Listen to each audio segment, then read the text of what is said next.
เนาะนี่นอนดีโลพี่น้องเอ้ยแต่เจ้าไปรับจ้างจักปีสิได้เดือนนึง100 ปี100 ปีโว้ยมึงตายก่อนแล้ว100 ปีก็เท่าแล้วอ่า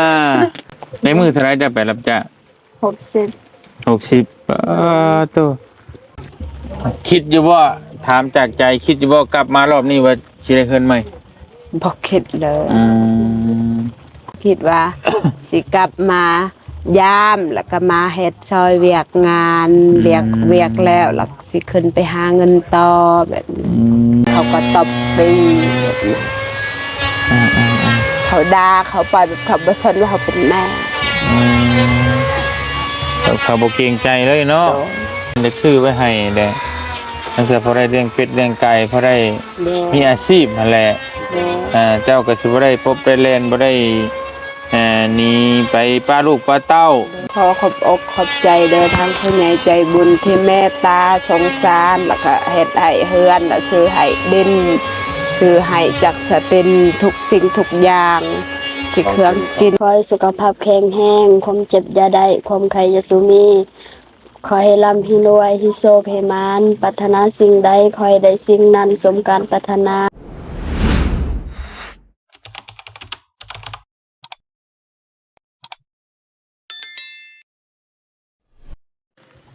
อ่าตัวพี่น้องเนาะเบิ่งมีแต่หมอกแต่ควันเด้อพี่น้องในบ้านนี่ควันกุลุกกุ๊กกัวโอ้พี่น้องโอ้ทั้งหมอกทั้งควันสมชื่อว่าเฮือนเทวดาอีหลีพี่น้องนี่เนาะก่อนอื่นต้องขอกราบทักทายสบายดีพ่อแม่พี่น้องเบิดสุขุทุกคนเด้อพี่น้องเด้อเพราะว่าสิอยู่ในและก็ต่างประเทศนะ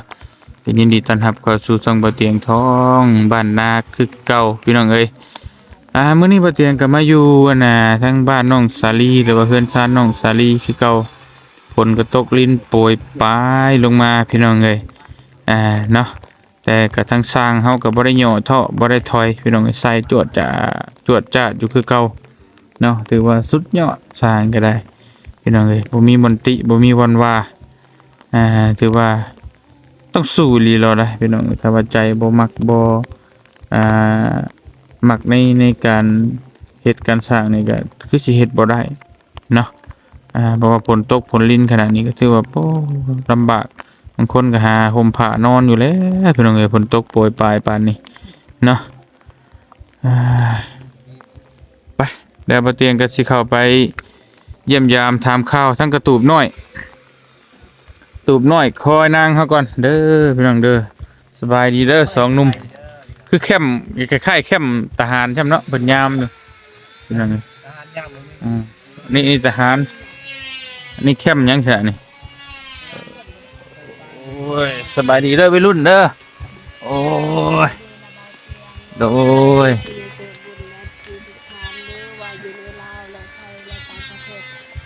สวัสดีสบายดีเด้อเบิร์ดสุขุมสุคน โดยคือเป็นสีเหลืองๆเอาให้เหี่ยวเป็นอะไรล่ะตอนนี้ตั้งแต่บ่สบายเป็นฮะตั้งแต่บ่สบายมีเรื่องเด้ตั้งแต่บ่สบายแหละเด้อมันเมื่อยบ่หรือว่าจังไดเด้อตั้งแต่ทรงน้ำเมื่อยบ่ตอนนี้น่ะเมื่อยอยู่บ่จะเมื่อยเลยอืม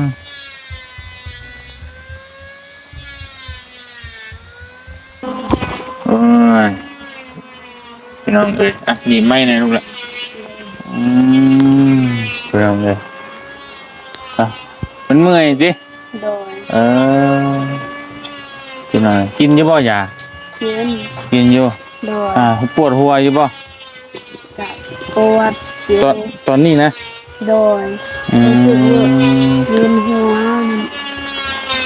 ต้องพักผ่อนเวลาอย่าตากแดดแบบนี้โดยตากแดดก็อย่าตากฝนอย่าตากแดดถ้าตากฝนอย่าให้หัวเปียกเด้อโดยใส่คุบแล้วเอาไว้ให้ใส่โดยแต่หัวเปียกแล้วมันสิบ่สบายโดยมันเรื่องใจลอยไปหน่อย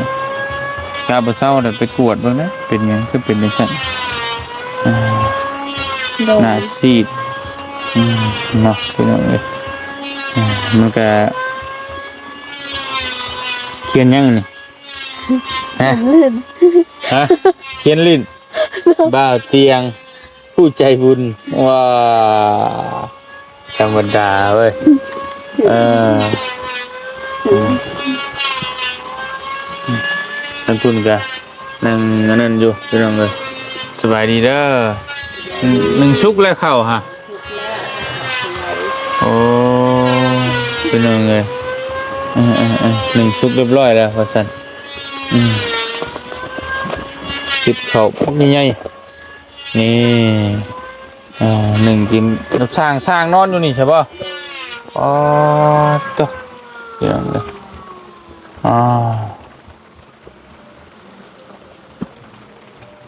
โอ้ยขอบใจเบานุ่งขอบใจหลายๆเด้อพี่น้องเลยพอดีพอเตียงเอาอันเกลือแร่มาให้น้องเพิ่นกินแก้เมื่อยแก้เมื่อยแก้วินเคยกินบ่ บ่เคย โดย พี่น้องเอ้ยถือเอาเลยเปิดพานี่งินน้ำออกก่อนก็ได้มันหลายเพราะงินไปกระตุกเอากระตุกเอาไว้ก็ได้พี่น้องเอ้ยก็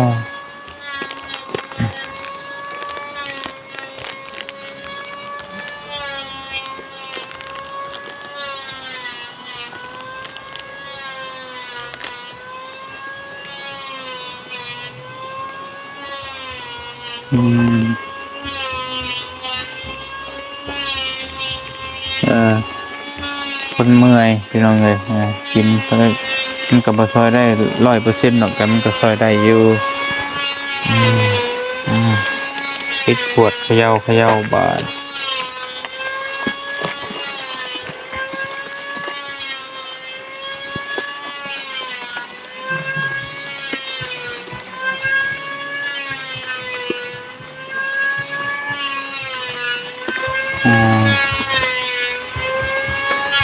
โอเค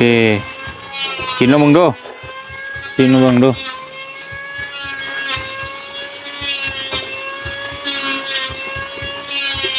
เป็นยังไง แซ่บ เสียบ่ โดย โอ้ยกินในร้านใช่ได้มีแห้งเมื่อหน้าเขาจะดับเบิลจะซื้อมาฝากอีก โดย ดับเบิลก็กินคือกันดับเบิลก็กินเอง กินแล้วพี่น้องเสียงนั้นจวดอยู่พี่น้องเลยพวกเนาะเงี้ยอยู่สร้างกันลงมือเฮ็ดพวกพี่น้องเลยฝนตกอยู่กับแซวสะอยู่บริยุทธ์บริเช้าบริยุทธ์บริย่อนเนาะนี่นอนดีเลยพี่น้องเลย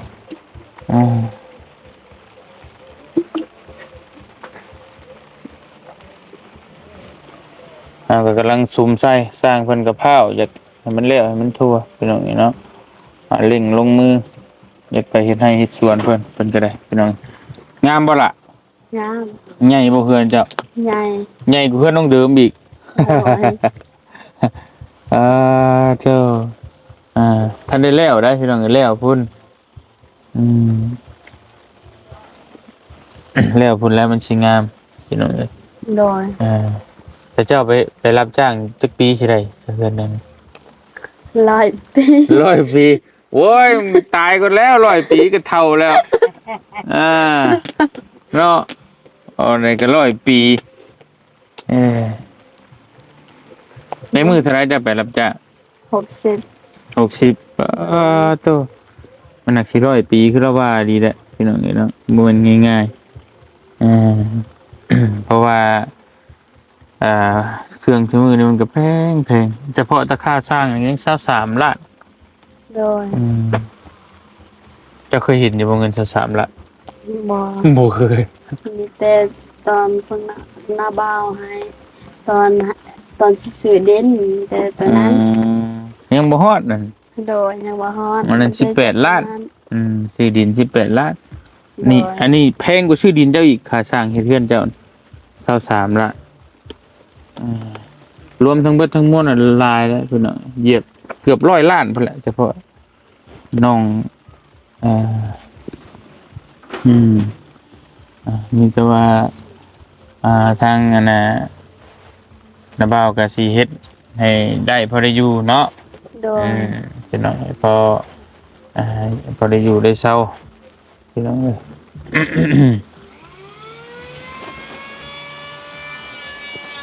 คนหลายบ่มึงมาหยก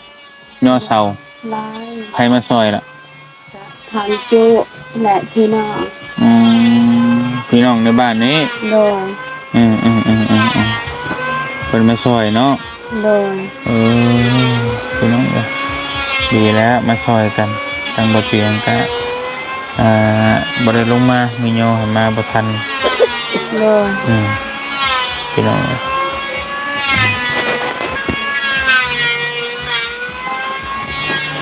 ฝนตกทุกมื้อบ่ล่ะอยู่พี่ คู่มือ โอ้อ่า บ้านเป็นสิท่วมเพิ่นว่าตกมื้อนี้คิดว่าตกมื้อนี้ว่าสิท่วมเลย เฮือนหลังเก่าได้เป็นได้ใด จะอยู่ มันหัวอยู่บ่ โดยมีบอนหัว โอดเอาเนาะ โด อย ดเอาและสามมันตอนนี้มันแล้วอดทนเอาได้ล่ะเห็นได้ใด โดย เพราะว่ายังดีกว่าบ่ได้ยังบ่เห็นหลังใหม่นี่ก็จักหน่อยก็บ่เฮิงก็แล้วดอก โดย พี่น้องเอ้ยกินข้าวกินน้ำแล้วมื้อนี้ กินแล้ว ตอนเที่ยงอะได้หยังกินมื้อนี้ลูก กินน้ำซางตำหมักเกลือ อืม เกลือตำกินน้ำซางอยู่นี่ โอ้ยเป็นไงสร้างคนนอนนี่เลยเนาะ โดย เป็นบริเวณเลยเป็นไงบรรยากาศแบบฝนตกโอ้ยคิดจะว่าจะได้เฮือนหลังใหม่ บ่ ระบามาหาข้างบิดคิดจะหูอยู่บ่ระบามาอย่าง บ่คิดว่ามาธรรมดากับว่าซื้อขนมกินอันนี้ อ๋อ ขนมกิน คิดว่าซื้อขนมมันยังไม่ให้คิดบ่ โดย อ๋อแล้วก็แล้วจิ โดย เออบัดนี้ได้เฮือนใหม่เนี่ยรู้สึกเป็นจังไดบัดนี้ รู้สึกดีใจแห้งคิดว่าคันว่าสิได้ มีแต่ลูกเล่เอาเด้อ โดย ระเบาเฮ็ดให้แล้วก็ผู้ใหญ่เพิ่นเฮ็ดให้แล้วก็เจ้าก็เบิ่งแยงเอาดูแลเอา โดย คือนั่นเลยมีแต่ทางหิมมันก็คูดคลองมา โดย คูดทางนั้นทางนี้บ่ให้น้ำเข้าพื้นก็จะเอาสังกะสีมาใส่คือนั่นเลยเห็นแล้วนี่มานอนเลยบ่นี่ หันหัน เฮือนเก่าได้ไผสินอนบ่นี่ บ่ฮู้ โอ้โห โดย ให้พ่อเฒ่าบ่นอน พ่อเฒ่าโอ้ให้สินอนเฮือนเก่าบัดนี้เลยบ่จักบ่มีไผนอนเลยเนาะบ่มีไผนอนก็มั่งมาพี่เลยมั่งคนมาพี่เลยให้เพื่อนเจวแล้วมานอนบ่เพื่อนได้หยังคือสร้างกินมื้อนี้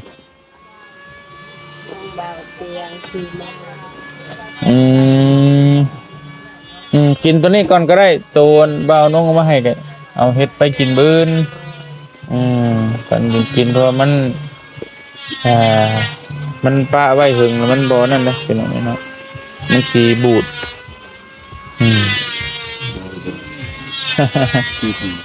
ทางเงินประตูนอนอยู่เพื่อนพ่อป่ะไม่จะสร้างแล้วมานอนนี่เนาะมีคนมาเผาไหม้ให้เลยเป็นอย่างนี้ ตอนเช้าก็ท่านมาแบบมานอนนี่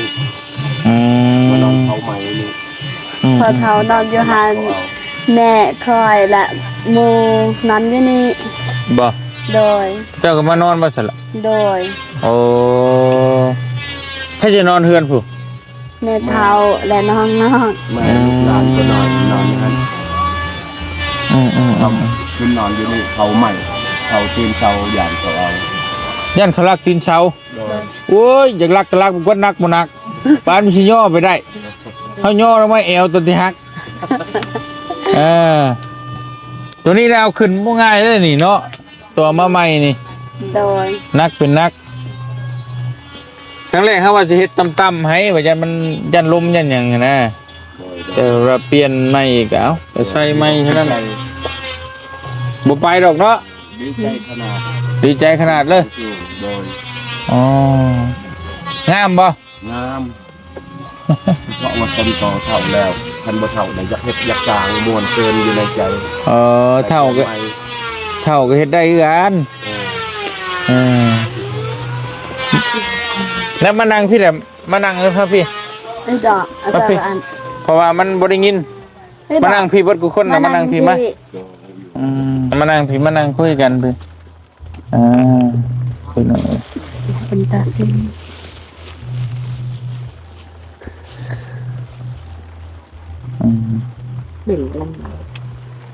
โอเคพี่น้องนี่เนาะง่ายบ่คักบ่เฮือน ใหญ่ อ๋อ ใหญ่ผู้ใหญ่ใจดีมาสมเชิญผู้เฒ่านี้ทุกอย่างมันจะต่อก่อนคือคนนี้ก็ดีอกดีใจแล้วบอลเกิดเลยบุได้เห็นโลก เห็นบ่ หัวใจเกิดยักษ์ให้อะไร ตามมา10 ปีได้บ่เห็น เอ้ยเว้าคือเดี๋ยวมันนี่ แม่ โมเมนต์คือตั้งแมนในหัว ตั้งเมน คือตั้งบริเวณหน้าเห็นตา จำหามาได้เด้อเสียง อ๋อเบิ่งนี่ไม่กันมันนี่ไม่กันมันบ่ได้ยินเสียงนั่นออดแอดอยู่ทั้งพุ่นเฮาก็มีเวียกกันนะ โดย ทั้งพุ่นก็เฮ็ดคือกัน โดย เฮาก็เมื่อพุ่นแน่มาพี่แน่ โดย มอบหมายให้เจ้าเขาเบานุ่งเบานี่แหละเบาโกเบาหยังเบิ่งน้ำกันบ่เจ็บ โดย แต่ก็สิลงมาเบิ่งน้ำกันนี่แหละเพราะว่ายันเพิ่นบ่เคยเฮ็ดนะยันเพิ่นบ่ฮู้ปานใดเฮาก็ลงมาเบิ่งน้ำกัน โดย แต่เพื่อนน้องเดิมก็แล้วไปแล้วกับเพิ่นนั่นแหละเบิ่งน้ำก็ดีอยู่งามพี่น้อง โดย คิดอยู่ว่าสิได้เฮือนใหม่ตะกี้ บ่ได้ เข้ามาใหม่ๆตะกี้นี่คิดอยู่บ่ คิดอยู่ ได้เฮือนใหม่เนี่ยเฮือนใหญ่คิด ว่าเฮามาหาเจ้าทำบิดน่ะ โดย คิดว่าสิได้เฮือนใหม่ คิด เป็นยังจังคิด ตั้งเท่าใดอันละ คิดจังว่าแล้วบ่เข้าใจปานใดพี่น้องนี่นะ พอบ่เข้าใจ บ่เข้าใจ บ่เคย เข้ามาหา ภษลาว เฮามาเห็น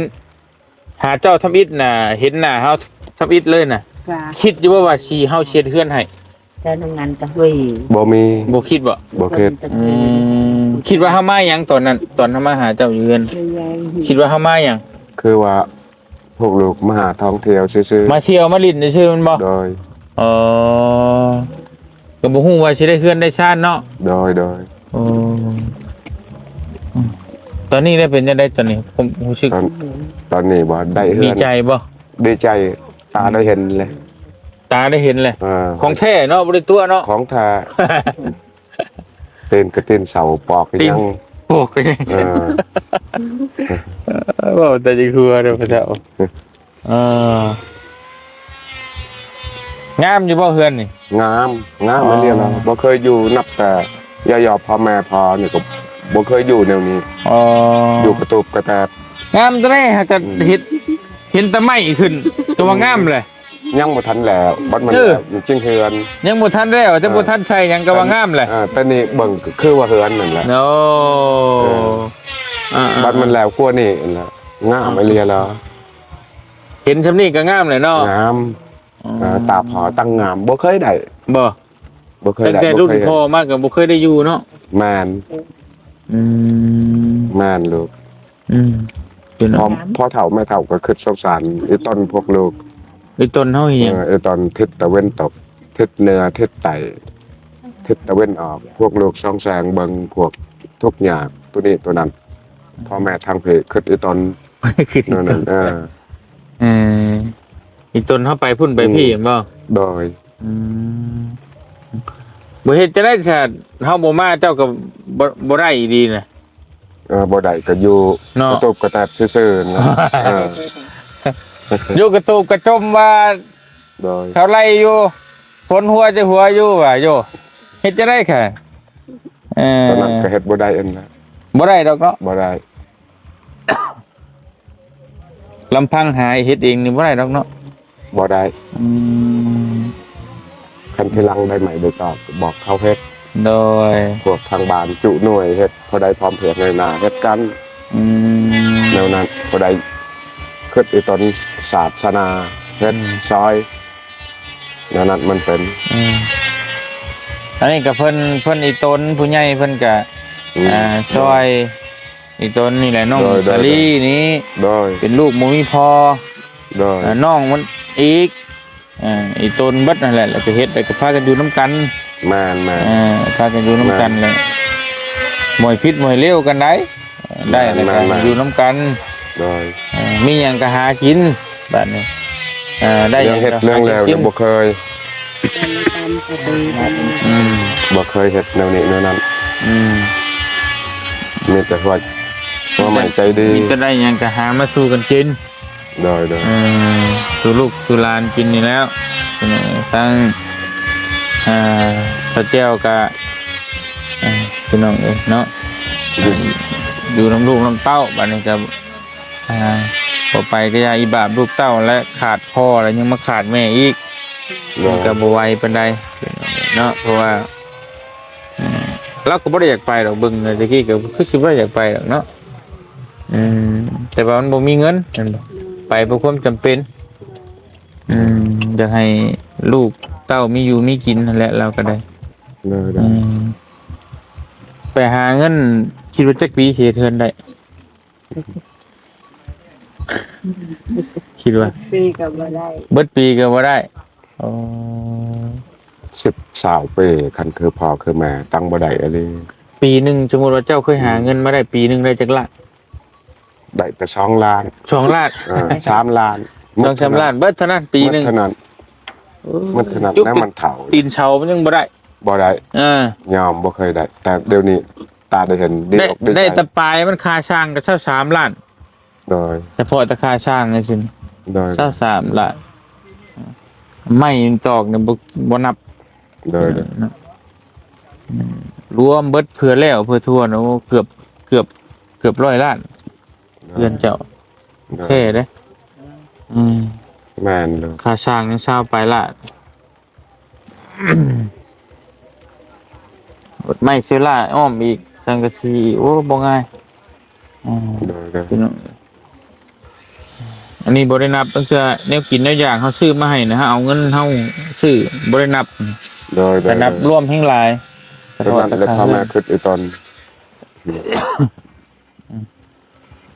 พี่ตนก็ไปหาหน่อไม้มาแกงมื้อมีหรือบ่หน่อไม้ ยามนี้ยังบ่ทันปอง มันโป่งบ่ โดย ยังบ่ทันใหญ่ เดือน8เดือน9มันจึงออกหั่น พากันหากินหยังถ้าอยู่ในบ้านนี่สมมุติหากินหยัง มีแต่อันนั้นยอดอันนั้นยอดใหม่โตพอเฮาได้กินนั่นแหละ1ก็ผักกูด2นี่ยอดมักบวบ เบิดเท่านั้น 3นี่ยอดมักโอ้ แล้วนั้นมันเป็น ยังที่ให้กินได้ เป็นอย่างพอเรากินได้เอาตัวนั้น ปูหอยปลามีบ่ มีคันดุไปหา มันก็ต้องรู้หั่นแหละเฮ้ยบ่รู้ก็บ่ได้กินเลยเนาะ แมน ที่พ่อเฒ่าแล้วจะ พอได้กินอยู่เนาะกบเครียดบ่ เราก็บ่ได้ตัดมาแต่โตจริง โอ้กบเครียดมีหยังอึ้งอิงมีว่าซั่นฝนตก มีคอมาได้เนี่ย บ่มีโคมโอ้บ่มีโคมจะไปเนี่ย มีมีตะคอมไตเยื่องเครียดตัวนั้น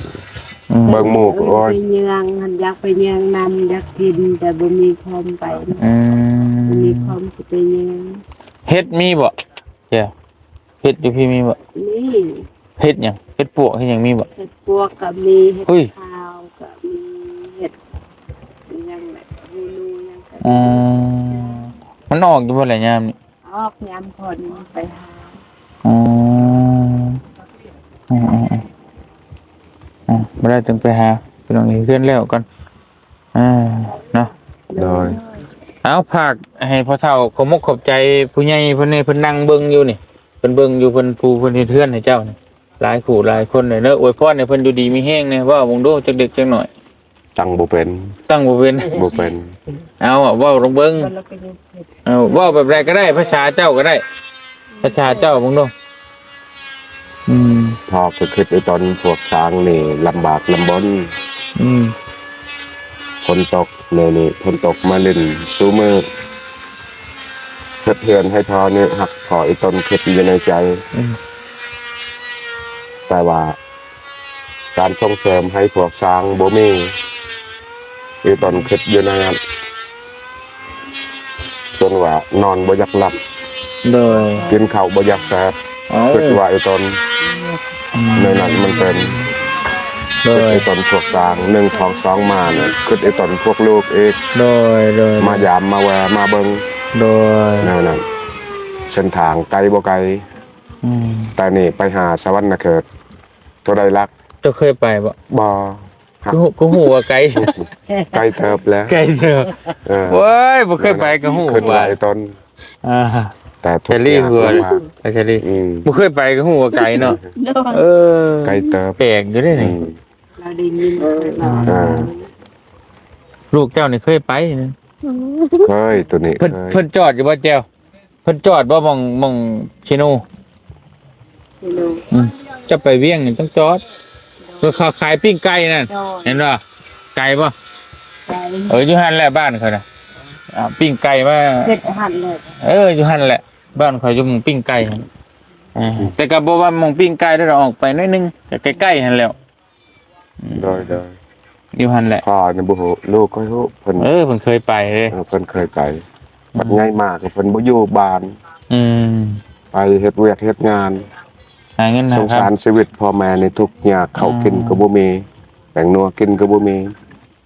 ลูกชายก็น้ำเพิ่นลูกยิ่งก็น้ำเพิ่นผู้เฮาต่าง ำสุดแต่ไปก็ สุดแต่ไป บ่ได้เนาะ อืมแต่เพิ่นบ่ได้ อืม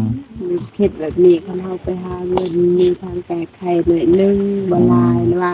ยามเจ็บยามเป็นบ่พ่อแม่โทรมาเฮาก็ขอเบิกเงินนำหน้าโอนให้เป็นเงินซื้อยาซื้อยุก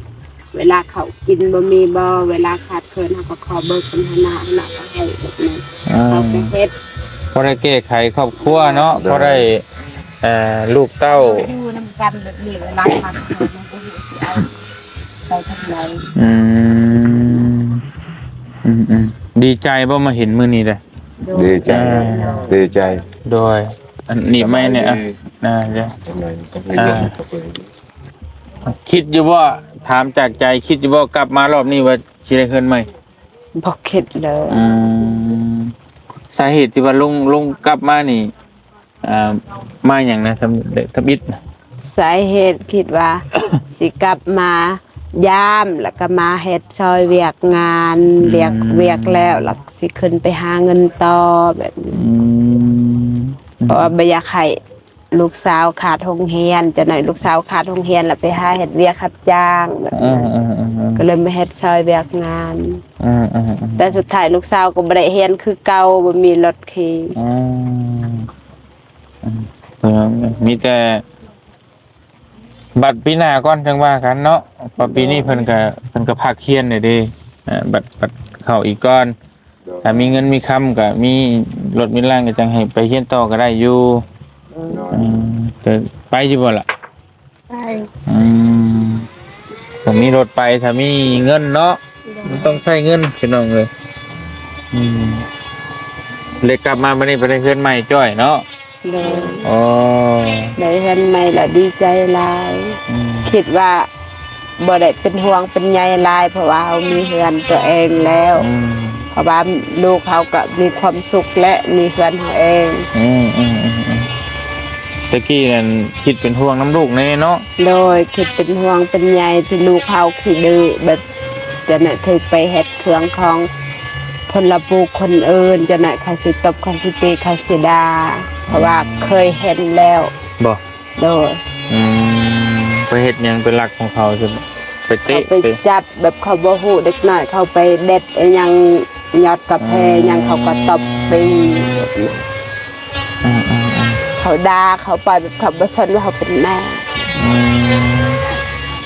เขาบ่เกรงใจเลยเนาะ โดย พ่อแม่อยู่ก็บ่ฟังบ่เออจะเฮ็ดได้บัดนี้ทั้งลูกเต้าก็มาอยู่น้ำกันบ่บัดนี้สรุปแล้วบ่ไปแล้วบ่หาเงินหาคำ โดย ไอ้ตนลูกไอ้ตนเต้าเนาะ โดย อ๋ออยู่น้ำลูกน้ำเต้าหั่นแหล้ว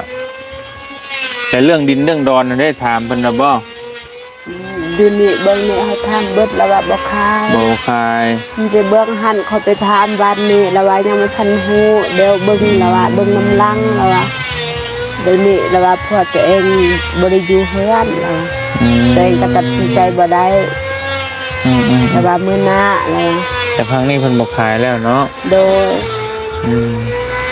เพราะว่าทางพ่อเพิ่นให้ถามเพิ่นจะซื้อไว้ให้แหละตั้งแต่พอได้เลี้ยงเป็ดเลี้ยงไก่พอได้ โดย มีอาชีพนั่นแหละ โดย เจ้าก็สิบ่ได้พบได้เล่นบ่ได้หนีไปป้าลูกป้าเต้า มีแนวเฮ็ดบ่ได้ซื้อกินซื้อยาเลี้ยงลูกเลี้ยงเต้าได้ก็พอแล้วประเด็นที่เจ้าจะไปก็เจ้าก็จะหามาเพื่อลูกเพื่อเต้าหั่นแต่ว่า โดย มันบ่มีเงินมีคำนั่นแหละเพิ่นมาจะซื้อให้มันกว้างๆมันนี่มันหอมๆนึง เพราะว่าคันขายละขายเบิดเลยมันสุดลงยาวบ่ขึ้น ขายยาวเบิดเลย โดย บ่มีเงินแล้วเนาะขายเบิดเลยแต่ขณะนี้ก็ยังเกือบ20ล้านเลยถ้าขายเบิดเลยมันเป็น100ล้านผมจะเอาเงินมันจะใช้เฮ็ดเฮือนพร้อม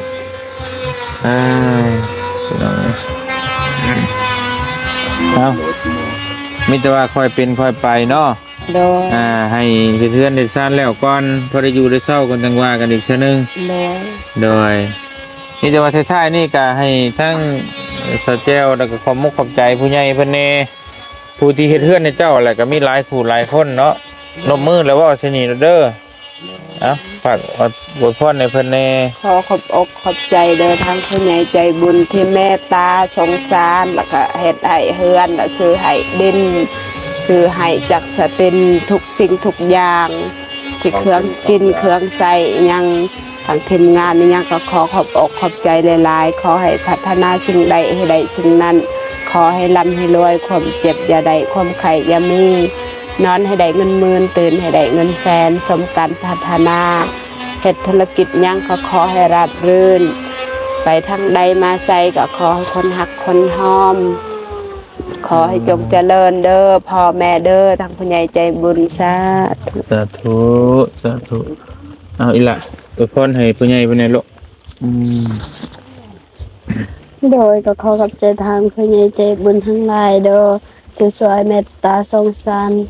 ลูกก็ขอขอบใจหลายๆเด้อที่เฮ็ดเฮือนปรับดินซื้อดินให้ซื้อแนวกินแนวอยากได้ก็ขอขอบใจหลายๆเด้อขอให้สุขภาพแข็งแรงความเจ็บอย่าได้ความไข้อย่าสูมี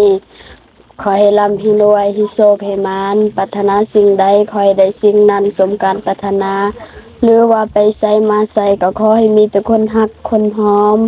นอนให้ได้เงินหมื่นตื่นให้ได้เงินแสนสมการปรารถนาหรือว่าเฮ็ดธุรกิจหยังก็ขอให้ราบรื่นเด้อทุกชาติทุกปีเด้อพ่อเด้อแม่เด้อสาธุ สาธุไปใส่พักผ่อนแน่บัดนี้เด้อเจ้าก็อาบน้ำอาบในแล้วก็พักผ่อนเพราะว่าตากฝนมื้ออื่นจังว่ากันใหม่บ่สบาย โดย ในกินในยากก็และพอซื้อระเบาซื้อมาให้ก็สู้เฮ็ดกันกิน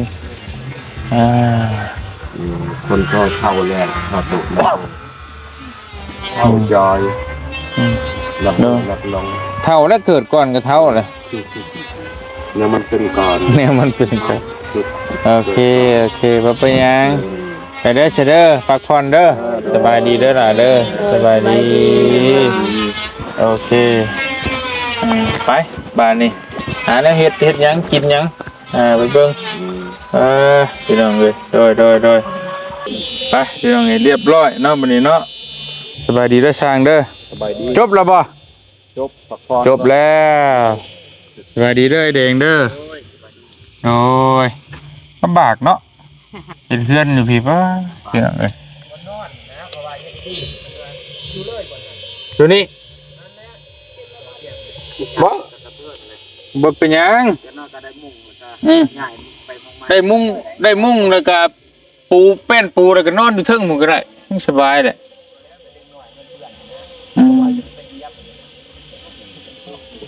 ได้อยู่ดอก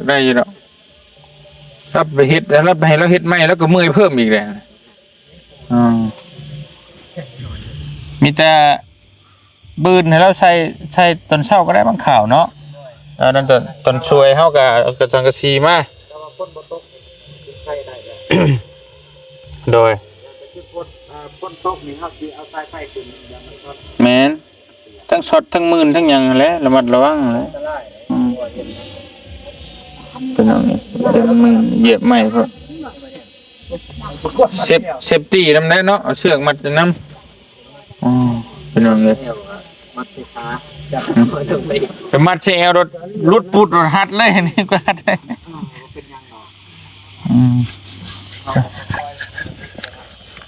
โอ้นั่นแหละมีแต่นั่นแหละชาญอันนี้เนี่ยกินน่าอยากก็ไว้ให้เพิ่นนั่นน่ะเฮ็ดหาสู้กินนั่นไงมีแต่สิกลับก่อนแล้วเฮาก็เอากลางแล้วก็ได้เป็นไม้เป็นยังไงจบแล้วพี่น้องได้ค่ำแล้วเพิ่นพักผ่อนแล้วบ้านนี่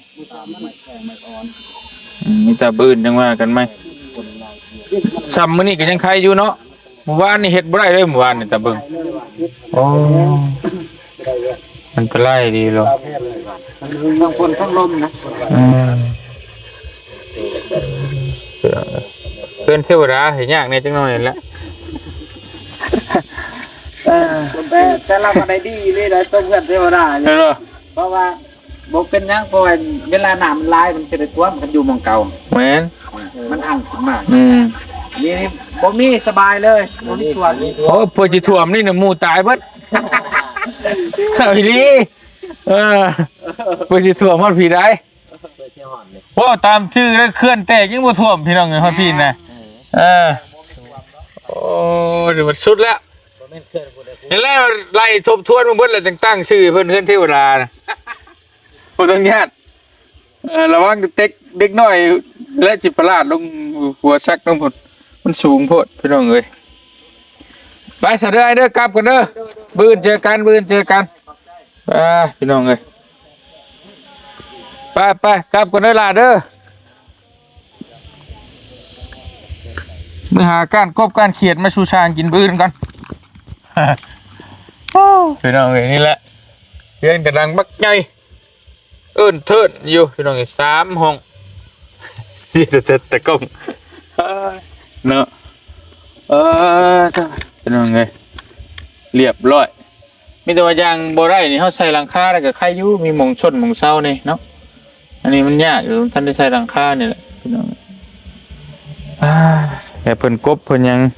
เพิ่นก็ถึกดึกน้องอยู่เนาะมีแต่ว่าพุ่นละบื้นจังว่ากันค่ำละพี่น้องเอ้ย